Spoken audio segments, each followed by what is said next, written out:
വികലമായ വിദ്യാഭ്യാസ സംവിധാനങ്ങൾ പുനഃസംഘടിപ്പിക്കണമെന്ന് KPSTA ആവശ്യപ്പെട്ടു. പടന്നക്കാട് ഗുഡ് ഷെപ്പേർഡ് ഓഡിറ്റോറിയത്തിൽ നടന്ന കാസർഗോഡ് റവന്യൂ ജില്ലാ നേതൃത്വ പരിശീലന ക്യാമ്പ് അസോസിയേഷൻ സംസ്ഥാന സെക്രട്ടറി P. ശശിധരൻ ഉദ്ഘാടനം ചെയ്തു.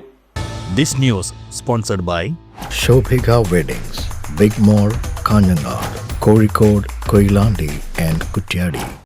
കഴിഞ്ഞ 10 വർഷക്കാലമായി വിദ്യാഭ്യാസ മേഖലയിൽ ഇടതുപക്ഷ സർക്കാർ നടപ്പിലാക്കിയ വികലമായ വിദ്യാഭ്യാസ നയം അവസാനിപ്പിക്കണമെന്ന് Kerala Pradesh school teachers association സംസ്ഥാന സെക്രട്ടറി P. ശശിധരൻ ആവശ്യപ്പെട്ടു. പടന്നക്കാട് ഗുഡ് ഷെപ്പേർഡ് ഓഡിറ്റോറിയത്തിൽ 2 ദിവസങ്ങളിലായി നടന്ന കാസർഗോഡ് റവന്യൂ ജില്ലാ നേതൃത്വ പരിശീലന ക്യാമ്പ് ഉദ്ഘാടനം ചെയ്ത് സംസാരിക്കുകയായിരുന്നു അദ്ദേഹം.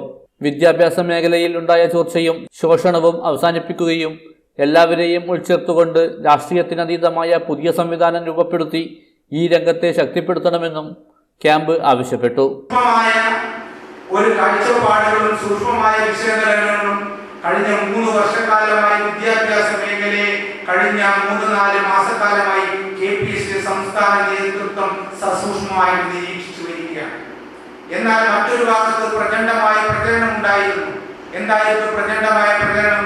കേരളത്തിന്റെ പൊതുവിദ്യാഭ്യാസ മേഖലയിൽ വളർത്തിവരുന്ന മാറ്റങ്ങൾ, അതിന്റെ ഭൗതിക സൗകര്യങ്ങൾ, അതിന്റെ കെട്ടിട സൗകര്യങ്ങൾ, ഇതൊക്കെ പിരിപ്പിച്ചു കാണിക്കുകയും അദ്ദേഹം പറഞ്ഞു വന്നത് ഈ ബിൽഡിംഗ് നോക്കിയാൽ അവിടെ എന്തായിരുന്നു ഒരു 5 സ്റ്റാർ ഹോട്ടലിന്റെ മനോഹാരിത ഉണ്ടായെങ്കിൽ അത് കിഫ്യുമായി ബന്ധപ്പെട്ടിട്ട് കോടിക്കണക്കിന് ബഡ്ജറ്റിന് പുറത്തു നടന്ന പ്രവർത്തനമായിരുന്നു.